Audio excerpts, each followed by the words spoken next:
नमस्ते किसान भाइयों, स्वागत है आज के हमारे नए वीडियो में। हमारे चैनल एडवांस फार्मिंग यूपी में आपका बहुत बहुत स्वागत है। आज हम आपको बताएंगे गेहूं की जो पहली सिंचाई है, पहली सिंचाई के बाद से कौन कौन सा खाद उर्वरक का हम प्रयोग करें जिससे हमारी फसल दोगुनी तेज़ी से ग्रोथ करे और काफ़ी अच्छा पैदावार दे। दोस्तों, सबसे पहले गेहूँ की खेती में बात आता है 5 स्टेज की। हम गेहूं की खेती में 5 स्टेज में सिंचाई करते हैं।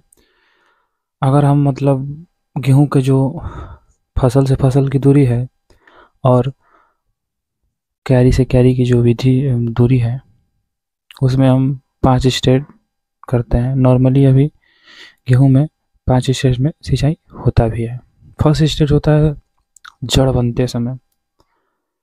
दोस्तों, जो फर्स्ट सिंचाई है वो जड़ बनते समय होता है। सेकेंड होता है शिखर और जड़, जब दोनों ग्रो करते हैं तब दूसरी सिंचाई होती है। तीसरी सिंचाई जो उसकी बीच की अवस्था होती है दोस्तों, वो होती है तीसरी सिंचाई। और चौथी सिंचाई हम जब कल्ले फूटने लगते हैं तो चौथी सिंचाई करते हैं।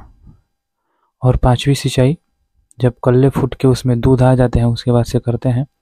और उस सिंचाई के बाद से हम फसल को पकने के लिए छोड़ देते हैं।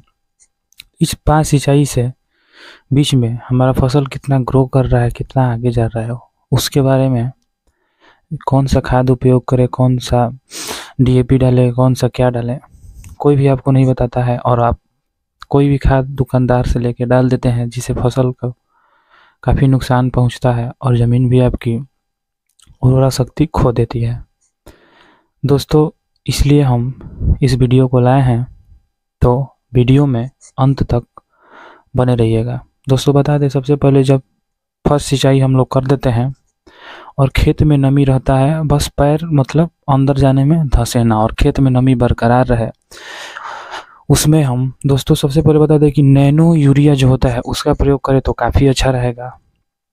अगर हम नैनो यूरिया का प्रयोग नहीं करते हैं तो हम जो यूरिया का जो बोरी आता है 50 केजी का, अब वो 45 केजी में आ रहा है, वो 45 केजी की बोरी का हम प्रयोग करते हैं। तो दोस्तों, जितना हमको फसल को जितना चाहिए उसके हिसाब से हम लोगों को कभी भी नाइट्रोजन यूरिया नाइट्रोजन देना चाहिए। नहीं तो दोस्तों पौधे को भी नुकसान पहुंचता है और आगे चल के फसल में भी नुकसान आता है। इसलिए हम बता रहे हैं दोस्तों कि उसके सिंचाई की पहली सिंचाई के बाद से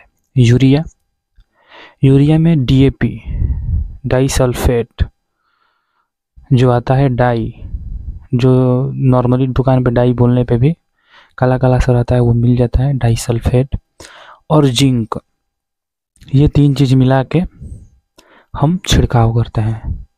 अगर ये 3 चीज़ हमारे यहाँ उपलब्ध है तो हम छिड़काव करते हैं। अगर हमारे यहाँ नैनो यूरिया मिल जाता है तो नैनो यूरिया काफ़ी अच्छा होता है और हम 2 litre nano urea, 1 litre 1 KG वो जिंक सल्फेट का जो पाउडर होता है उसको पानी में घोल के और डाई सल्फेट का छिड़काव कर देते हैं और इसको पानी में घोल के फसल को देते हैं। पानी में घोलने देने से ये फ़ायदा होता है दोस्तों कि फसल को डायरेक्ट मिलता है। ऐसे हम यूरिया और जिंक छिटक देते हैं तो पहले भूमि पे जाता है। भूमि पे जब वो द्रव के मात्रा में जब उसका गैस उड़ने लगता है तो फिर वो लिक्विड फॉर्म में आता है। लिक्विड फॉर्म में आता है दोस्तों तब जड़ तक पहुंचता है। उससे हमारी मिट्टी भी हार्मफुल मिट्टी को बहुत नुकसान पहुंचता है। अगर वही चारा अगर गाय कोई गाय आके चर जाती है तो उसके अंदर तक नाइट्रोजन का मात्रा हो जाता है, जिसके कारण अगर वो गाय दूध देती है, अगर हम कल उसका दूध निकालें तो उसमें भी नाइट्रोजन का मात्रा आ जाता है। तो अगर उस दूध का परीक्षण होता है तो लोग बोल देते हैं कि दूध में यूरिया मिला के दे रहे हैं या जो कुछ भी मिला के दे रहे हैं। वास्तव में ऐसा दोस्तों होता नहीं है। वास्तव में ऐसा होता नहीं है, वो मेन नाइट्रोजन के चलते होता है। ये 3 खाद मिला के छिड़काव करें। उसके बाद से दोस्तों जब दूसरी सिंचाई हो जाए तो उसको जो होता है उसका जो गांठ होता है, कल्ले जब फूटने लगते हैं तो हम मैग्नीशियम सल्फेट का भी दे सकते हैं। मैग्नीशियम सल्फेट का ये फ़ायदा होता है दोस्तों, किसी भी फसल में अगर हम मैग्नीशियम सल्फेट का मतलब प्रयोग करते हैं तो पौधा काफ़ी अच्छा ग्रो भी करता है और काफ़ी दूरी तक उसको फैलता है। इसको अलग अलग जगह पे अलग अलग नामों से बताया जाता है, जिस पे हम इसके पीछे जो वीडियो डाले हैं वो एक वीडियो मैग्नीशियम सल्फेट और इंडियन धूल का है, जो मिट्टी में जो घास है, घास को भी कम करेगा और पौधे को बढ़ाएगा भी। दोस्तों खरपतवार नियंत्रण सबसे अहम भूमिका होता है। उसके बाद से दोस्तों बता दें कि सब सिंचाई करने के बाद से जब हम फसल की कटाई करते हैं, उस समय अगर हम फसल का ध्यान नहीं रखते हैं तो उस समय भी नुकसान काफ़ी पहुंचता है। लेकिन उस समय हम वीडियो उसके लिए अलग से ला देंगे, बने रहिएगा उस वीडियो में भी। इस वीडियो की पूरी जानकारी आपको दे दें हम।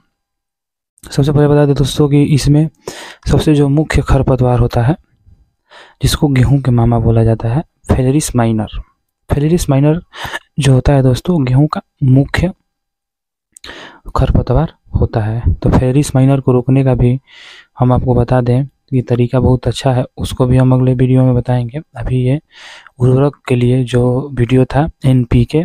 हाँ दोस्तों, और लास्ट में जाते जाते और एक सलाह आपको देंगे कि फसल बोते टाइम गोबर की खाद के साथ NPK के नाइट्रोजन, फास्फोरस और पोटास तीनों 20-20% पूरे खेत में छिड़काव करके, गोबर की खाद छिड़क के फिर एक बार जुताई करके और गेहूं के फसल को लगाया जाता है। आज के लिए इतना ही, बने रहिएगा नए वीडियो में और जय हिंद जय भारत।